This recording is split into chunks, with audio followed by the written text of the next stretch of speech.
I'm a middle school teacher. 2 weeks ago, I had a student come to class after lunch and was all sweaty. I told him to go wash up but to use the sink in the classroom. I didn't understand how he got so sweaty since it was cold outside. Later they were taking a test and he came up to me. He looked out of it and was gripping his pencil. He asked what I was listening to. I said the mamas and the papas. He said, "Can I call home?" Then he dropped like a sack of potatoes. The school resource officer and nurse were in the room in 2 minutes and he was in an ambulance like 7 minutes later, but he was not breathing. We found out he had died before he even left campus. His parents wanted me to go into detail about what happened and I agreed if my principal agreed to be there. They asked me what was the last thing he said and I mentioned the mamas and the papas and to call home. They misheard me and thought I said that he asked if he could call his mama and papa. They got so emotional that I didn't correct them. All they said was he hadn't called them anything but mom and dad since he was like 3. He died from a brain aneurysm. Supposedly he got hit in the head pretty hard a few weeks back, but that may or may not be related to his death. They cremated him too.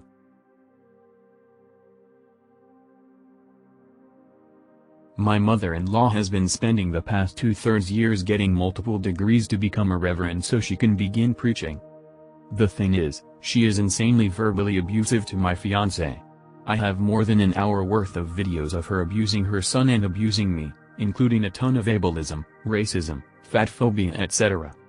I could easily email these videos to every church she plans to preach. Email these to people who look up to her.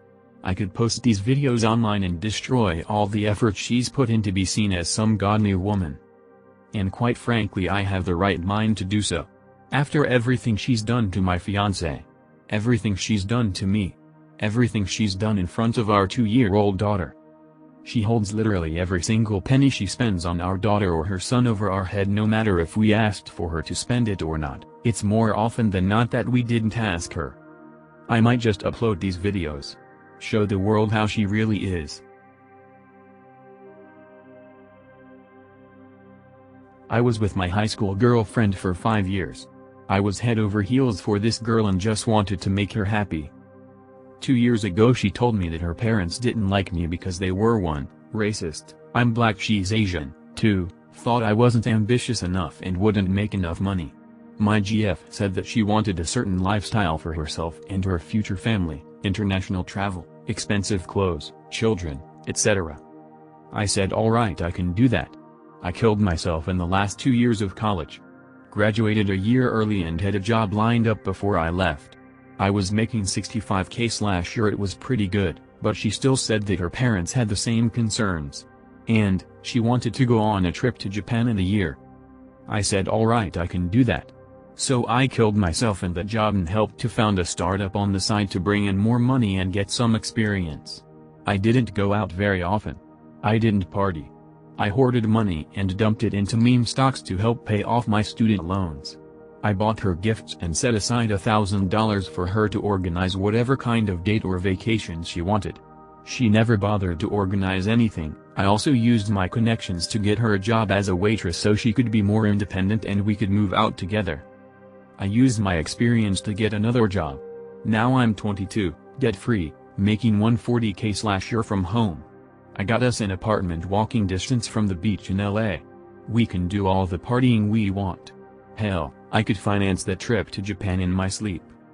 But, I graduated a year early and she still has 2 years of college left. She sat me down and told me that she's been unhappy for the past year because I stopped going out and I've become boring. She now wants to spend the last 2 years of college going wild and partying.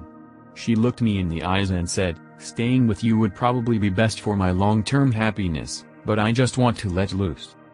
Then she cut off most of our mutual friends, and now spends all her time with her college dropout restaurant co-workers.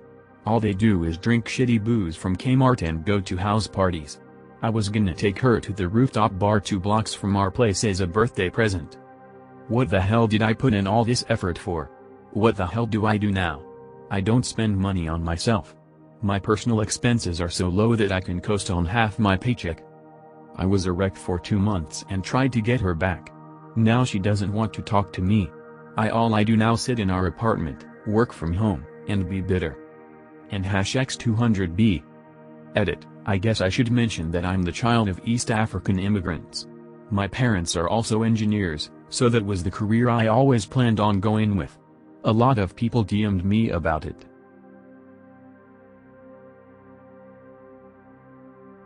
Don't get me wrong, I do like having a clean home, but I am strongly motivated by sex. I feel like if I clean the house, she'll be more in the mood to have sex or be more enthusiastic in bed. My family background is ugly. I have 4 siblings and I'm the only one who isn't a drug addict, alcoholic, heavy smoker, mentally ill, felon, poor, etc. Everyone thought I'd be the fucked up one, but I'm the only one with a college degree, own my home and does financially well. 8 years ago, my brother and his baby mom lost custody of their newborn Oliver. I was the only family member fit to take him in. Ollie has never met my brother or his mom and he calls me Dad. The irony? I found out Ollie's not even my brother's bio kid because his mom was a prostitute, so I'm raising a kid who isn't even blood. But I love him no matter what and he is very happy and has a charmed life. Things are going great. I'm a damn good dad. I get a call from CPS this week asking me if I'd taken my newborn nephew. He was born last month and my brother and his baby mom abandoned him at a hospital. I have not seen or spoken to my brother in a decade, so this is shocking. The only other option is foster care. There is this expectation that I'll just do it because I'm the responsible nice guy. I'm a fucking 40-year-old single man who thought I could have a me life as Ollie gets older. Now that's being put on hold. I can't let my newborn nephew, they gave him a white trash name, Cody, be put into the system. I act all excited and say of course I'll do it, but I've been crying at night over it. Edit. For people saying that I should decline and let the baby go into foster care for adoption. I had first-hand experience dealing with the system, the staff and met many foster parents. I'll just say that there is a lot of truth to the stereotype that it's a fucked up system and really sketchy foster parents. Most of the foster parents that I met left me with the feeling that I hope to God they are never allowed to adopt a child. They are not the cream of the crop. The social worker that I dealt with told me that if I didn't take my first nephew and then he'd be raised in some group home in Compton or with someone who isn't the best parent or languish in the system despite being a blonde-hair blue-eye white kid. As it turns out, she was not lying. Edit 2, I'm hardly concerned about this baby getting adopted. My concern is the families in the system. I've met them and they have no business raising a child. I'm sure there are even more crazy people in the system now than when I went through it. That's how I got convinced to take in Ollie. So I'm 19F and my parents tell me off all the time and I will never listen to them. Like I know people see it as disrespectful and weird, but quiet isn't the norm. Bras are so uncomfortable and I wanna just chill at home without wears layers of clothes.